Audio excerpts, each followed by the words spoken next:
Et celui qui arrose sera lui-même arrosé. Proverbe 11, verset 25. Nous sommes ici enseignés de la grande leçon que pour obtenir, nous devons donner, que pour accumuler, nous devons semer, que pour être nous-mêmes heureux, nous devons rendre les autres heureux, et que pour devenir spirituellement vigoureux, nous devons chercher le bien spirituel des autres. En arrosant les autres, nous sommes nous-mêmes arrosés. Comment ? Nos efforts pour être utiles doivent faire ressortir notre capacité à l'utilité.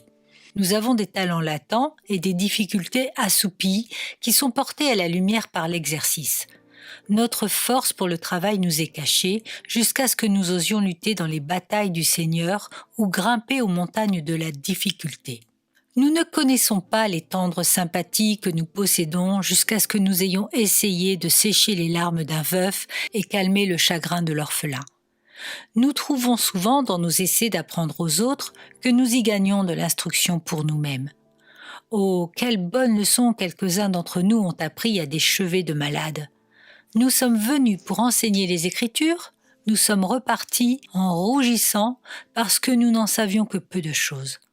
Dans notre conversation avec de pauvres saints, nous sommes enseignés sur les voies de Dieu plus parfaitement pour nous-mêmes et nous obtenons une perspicacité plus profonde dans la vérité divine. Cette manière d'arroser les autres nous rend humbles. Nous découvrons combien il y a de grâce là où nous ne l'avions pas cherché et combien le pauvre saint peut nous devancer dans la connaissance. Notre propre consolation est aussi renforcée lorsque nous œuvrons pour les autres. Nous devons nous efforcer de les réconforter et la consolation réjouira notre propre cœur. Comme les deux hommes dans la neige, l'un a frictionné les membres de l'autre pour le garder de la mort, et ce faisant, a fait circuler son propre sang, ce qui a sauvé sa propre vie.